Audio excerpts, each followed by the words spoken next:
नव्या प्रोजेक्टवर काम सुरू आहे का? अरे आओ, तू केव्हा आलीस? मी काय आत्ताच. मी काय विचारतेय, हे नव्या प्रोजेक्ट्सवर काम चालू आहे का?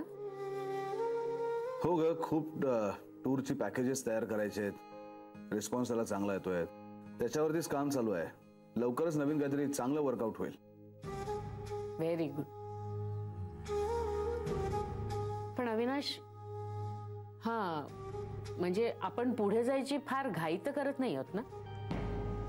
अहो, तू असा प्रश्न विचारलास यामागे नक्की काहीतरी कारण आहे. आपल्या कंपनीची प्रगती खूपच चांगली आहे अविनाश. आपली कामं खूप वाढतायत, पण स्टाफ तेवढाच आहे ना. त्यामुळे त्यांच्यावर कामाचं प्रेशर येत असेल, साहजिकच आहे ते. पण मग काय करायला पाहिजे? म्हणजे त्यांना काम करताना आनंद मिळाला पाहिजे, ते महत्वाचं आहे. अहो, तू जरा जास्तच काळजी करते सगळ्यांची. नाही, लोकांबद्दल, ऑफिसमध्ये काम करणाऱ्या स्टाफ बद्दल आपल्याला वाटणं हे खूप महत्वाचं आहे. पण त्यांच्याकडनं अतिरिक्त काम जरी मी करून घेत असलो तरी सुद्धा त्याचा मोबदलाही त्यांना मिळणार आहे. इन्सेंटिव्ह मिळणार आहेत, बोनस मिळणार आहे. पण अविनाश, अहो, मला असं वाटतं की डेडलाईन्स या हव्यातच, आणि त्या पूर्ण करण्याची, पाळण्याची जिद्दही हवी. जशी miss Dabholkar, miss Rajani, miss तिलोत्तमांमध्ये. आणि मला असं वाटतं की प्रेशर हे कामावरती अवलंबून असतं, काम करणाऱ्यावर जास्त अवलंबून असतं. मिस दाभोळकरांचं उदाहरण घे. मिस दाभोळकर त्यांना दिलेली प्रत्येक जबाबदारी अतिशय योग्य पद्धतीने पार पाडतात.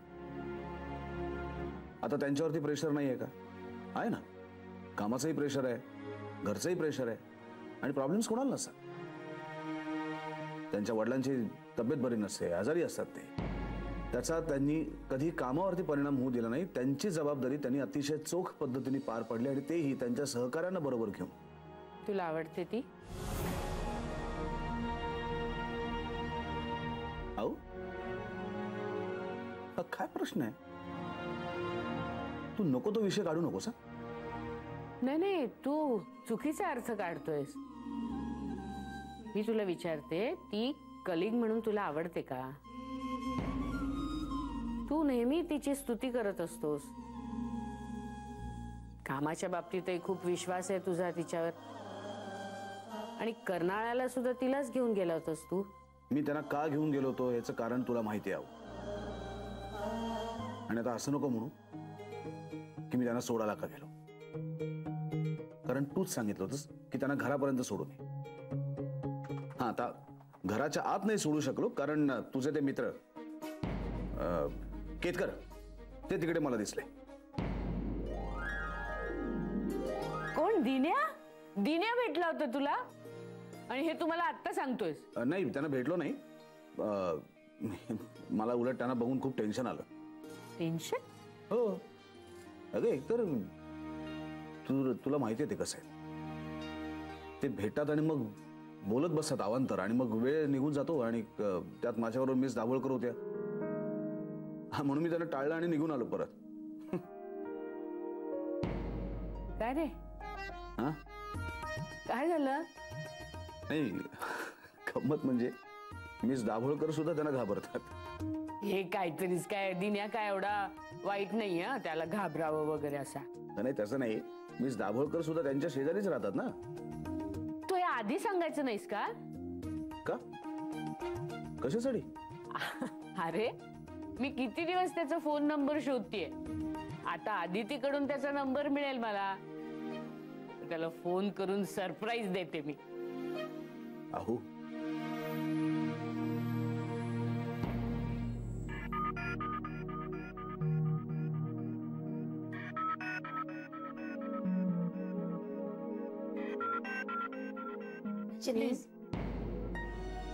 आता एवढं सगळं झाल्यानंतर जर तुम्ही सहानुभूती दाखवायला आला असाल ना, तर प्लीज नको.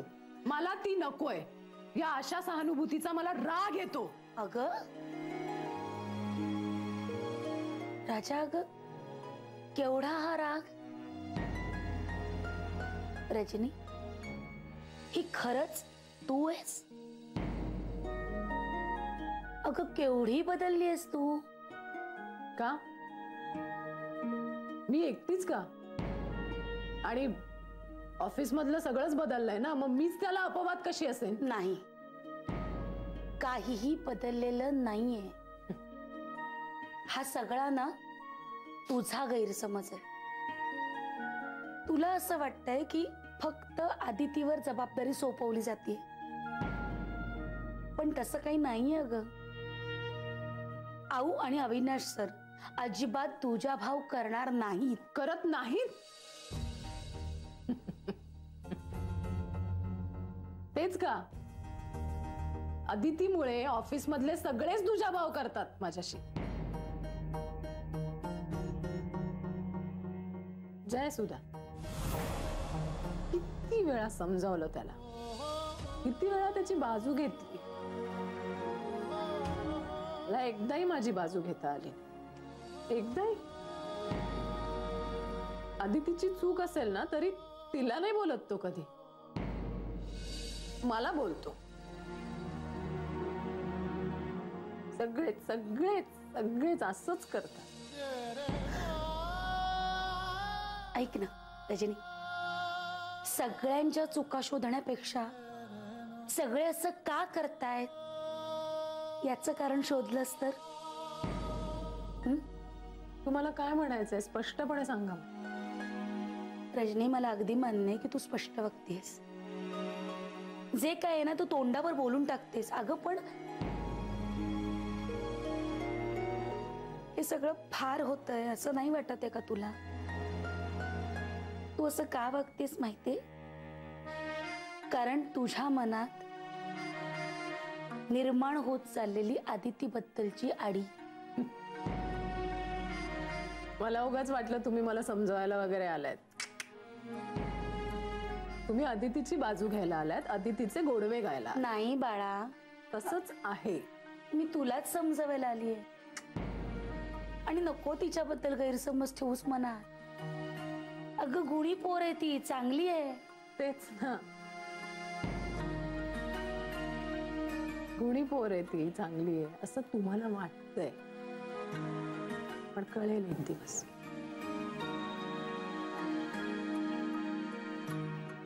आणि आदितीची वकिली करायला आला असाल ना तर मला तुमच्याशी बोलण्यात इंटरेस्ट नाही. तुमची कामं खोळंबली असतील, तुम्ही जा.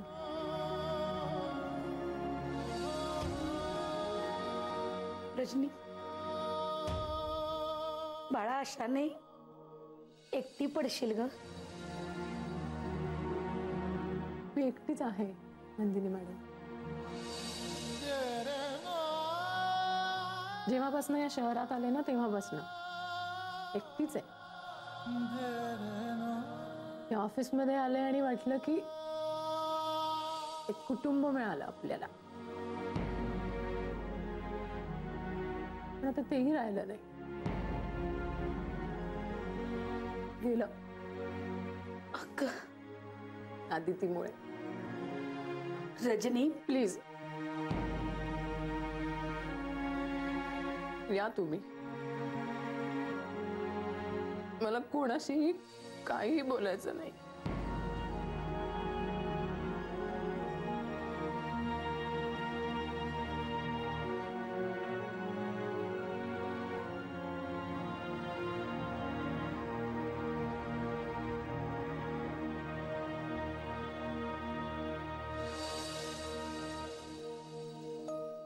आदिती, या रजनीचा अति होत चाललाय आता. जय हळू. आदिती, दरवेळी आपण का नमतं घ्यायचं? इस्पेशली तू. आणि तुझ्या या समजूतदारपणाचा ना कधी कधी त्रास होतो. मग मी काय करायला हवं होतं? औननी विचारलं होतं ना काय झालंय, मग खरं सांगणं का टाळलंस? औन नाही कळू देत ना रजनीचं वागणं. जय, वाद आमच्यात होता ना, जो संपला. झालं तर आऊंना सांगून काय उपयोग झाला असता सांग मला. जाऊ दे ना, तू नको विचार करू. हा जो तुझा ऍटिट्यूड आहे ना आदिती, त्याचा राग येतो कधी कधी. नाही, आपण एवढं चांगलं असून नाही चालत. लोक आपल्या चांगुलपणाचा फायदा घेतात. आणि ती रजनी ती तर चोख गैरफायदा घेते तुझ्या शांत असण्याचा. जय, शांत हो, जाऊ दे ना. तिला जे करायचं ना करू दे. आपण तिच्या वाट्याला नको जायला. आणि तसाही तिचा आणि आपला फारसा संबंध येतच नाही. तेच एक बरं. नाही, तू आणि मी तिच्याबरोबर एकही प्रोजेक्ट करत नाही होत ना, हे चांगलंच आहे. एक्झॅक्टली, मी पण तेच म्हणते. मग संपला विषय. आपण त्याला खतपाणी नाही घालायचं. उद्यापासून रजनीला इग्नोरच करणार आहे. जय, काय चाललंय? मी विषय वाढवायचा नाही असं म्हटलं. रजनीबद्दल बोलायचं नाही असं म्हटलं नाहीये. जय, आपण एकाच ऑफिसमध्ये काम करतो. हे असं इग्नोर करून कसं चालेल सांग मला. बर, मग मी काय करावं असं म्हणणं आहे तुझं? आता हे बघ, रजनी एवढं बोलली, पण अमित चिडला का माझ्यावर? अमित? आम्ही व्यवस्थित डिस्कशनही करतोय. तो तसा समजूतदार आहे जय. म्हणजे कोण कशासाठी का बोलतं हे त्याला माहितीये. मग आपण आपलं काम करत राहायचं. विषय संपला. आधी ते तुला माहित नाही? आवनी तुम्हाला बोलवले? हा, बोलवले? हा, आताच बोलवले? हो.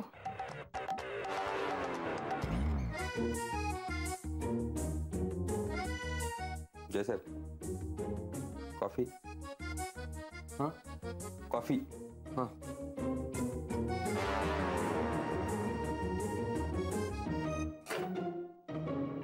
आऊ, तुम्ही बोलवलं? हो, ये ना ये. अगं तू दिन्याला ओळखतेस ना? कम ऑन आऊ. दिन्या हे नाव त्यांना कसं माहिती असेल? Oh sorry sorry, Dinanath Ketkar. ओळखतेस ना त्यांना?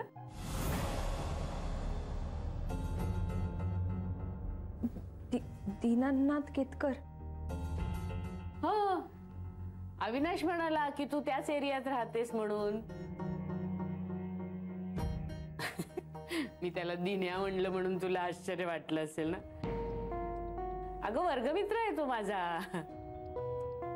मध्यंतरी खूप वर्षांनी भेटला तेव्हा मी माझं कार्ड दिलं त्याला, पण त्याचा नंबरच घ्यायचा राहिला. तुझ्याकडे आहे त्याचा नंबर? ए अदिती, नंबर आहे का त्याचा तुझ्याकडे? आऊ, अगं एका एरियात राहतात म्हणजे त्यांचा यांच्याकडे नंबर असणार आहे का? हो, पण मग तुला घर तर माहित असेल त्याचं. माहितीये ना घर? तू प्लीज एक काम कर, मला त्याचा फोन नंबर मिळवून दे प्लीज.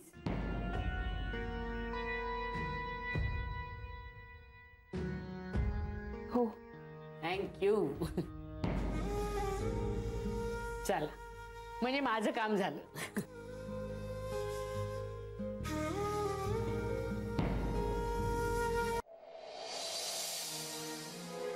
अरे ती काय झालंय?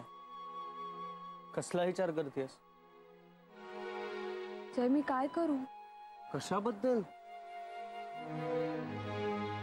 खूप मोठा प्रॉब्लेम झालाय. एक मिनिट थांब. कसला प्रॉब्लेम? काय झालंय मला नीट सांगशील? तुला आठवतंय मी अविनाश सरांना सांगितलं होतं की मी केतकर काकांच्याच एरियात राहते. अविनाश सरांनी ते आऊंना सांगितलं आणि आज आऊंनी माझ्याकडे केतकर काकांचा नंबर मागितला. आणि मग काय, माझ्याकडे नाहीये असंच सांगितलं मी. पण त्यावर आऊ असं म्हणाले की मग त्यांच्याकडून घेऊन ये नंबर.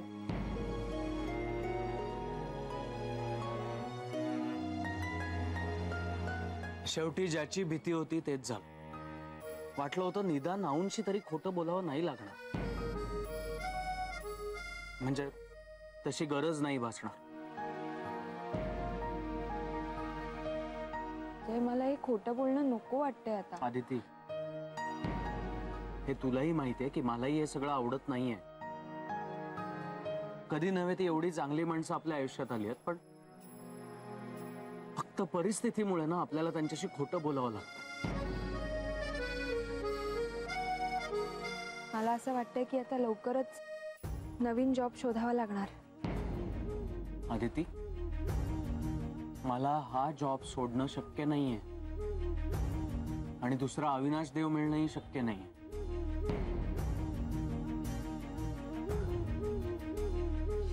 हे बघ, आपल्याला खरं बोलता येत नसलं ना तरी खरेपणाने, मुकाट्याने देव टूर्ससाठी जे काही करता येईल तेवढं करूया.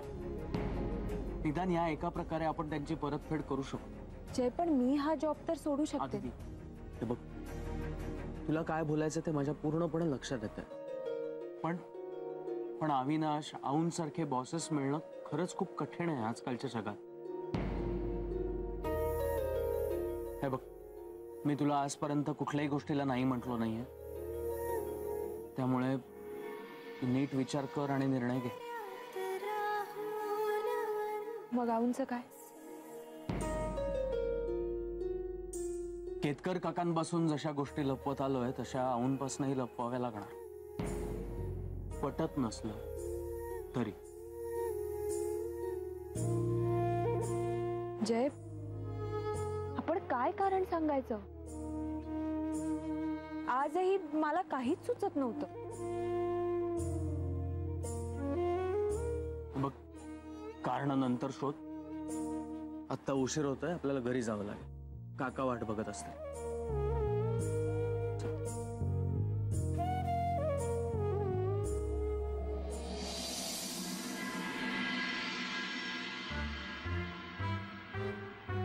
तर यावरून नंबर कसा काय काढणार? त्यात नशीब त्या कुलकर्णीला अजून नंबर मिळालेला नाही. अरे, तुम्ही काय तुमची रूम विसरलात की काय? नाही नाही काका, दरवाजा उघडा होता आणि बाहेर कोणीच नव्हतं, म्हणून मग आम्ही आत आलो. हे असं असतं. ही शेजारी गेले, तुला सांगितलं होतं मी दरवाजा लाव म्हणून, पण नसणार तिनं लावला. आता हेच जर मी केलं असतं तर शेजाऱ्याकडे जाऊन तिनं आमची यांनी कमालच केली बाई. या वाक्यानं सुरुवात करून माझ्या पराक्रमाचा पोवाडा घालला असता. काय फ्रेश व्हायचं असेल ना तुम्हाला? हो काका, आम्ही आलोच. तू थांब, तू जा.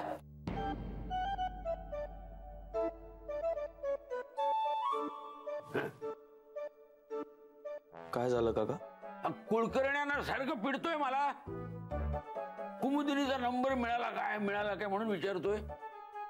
मी मिळवूच शकत नाही असं चॅलेंज देतोय मला तो. म्हणून ना मला तिचा नंबर हवाय. तो जरा मला शोधून देतोस? आणि खरं सांगू, कुलकर्ण्याच्या चॅलेंज पेक्षा आणखीन एक महत्वाचं कारण आहे. काय कारण? काय, 2 दिवसांनी कुमुचा वाढदिवस आहे रे, आणि मला ना तिला विश करायचंय. अजून लक्षात आहे मला तिचा वाढदिवस. हो, काय कॉलेजमध्ये असताना ग्रुप मधल्या प्रत्येकाचा वाढदिवस आम्ही साजरा करायचो. काय ते दिवस गेले आता, पण आठवणी तशाच आहेत. हो, काय आठवणींना वार्धक्याचा शाप नसतो, त्या वरदान असतात. आणि काय आनंद देणाऱ्या आठवणींनी आयुष्य अधिक सुंदर होतं. आणि त्या जुन्या आठवणी पुन्हा समोर आल्या की मग काय, दुग्ध शर्करा योग. काय रे, शांत का तू? देशील ना मला नंबर शोधून? मी प्रयत्न करतो काका. कर कर, प्रयत्नांती परमेश्वर. मग कुमुचा नंबर का नाही मिळणार? जा तू, जा जा, फ्रेश हो, जा जा. टाकल्या कुलकर्ण्या, नाही तू बघच आता, मी कुमुला विश करणारच. जय, काकांनी का थांबवलं होतं तुला? काकांना औंधचा नंबर हवा होता. काय? हा, म्हणजे कुमुदिनीचा नंबर हवा होता. एकीकडे ना मला खूप टेन्शन येतं, पण दुसरीकडे मात्र यांच्या मैत्रीचं कौतुकही वाटतं. बघ ना, दोघांमध्ये कसली टेलिपॅथी आहे. अरे आजच आऊंनी माझ्याकडून काकांचा नंबर मागितला आणि काकांनी तुझ्याकडून आऊंचा नंबर मागितला. मैत्री असावी ना तर ही अशी. खरंय, पण काकांकडे कुमुदिनीचा नंबर मागण्याचं कारण आहे. काय? त्यांच्या कुमुदिनीचा 2 दिवसांनी वाढदिवस आहे, म्हणजे आपल्या आऊंचा. त्यांना विश करायचं होतं म्हणून नंबर मागत होते. मला वाटलं देऊन टाकावा नंबर. जय, खरंच. अरे ती त्यांच्या ह्या भूतकाळाच्या आठवणीची चमक आज वर्तमानातही त्यांच्या डोळ्यात दिसते. आणि त्यांची ही इच्छा आपण पूर्ण करू शकत नाही याचं वाईट वाटतं. खरंय तुझं, पण हे दोघं जण जर एकमेकांसमोर आले तर मग आपलं खूप कठीण होईल. जय, नुसत्या या कल्पनेने सुद्धा ना खूप टेन्शन येतं मला. आज कसं बसं आऊंना टाळलं मी, पण परत जर आऊंनी हा विषय काढला तर मग काय करू मी?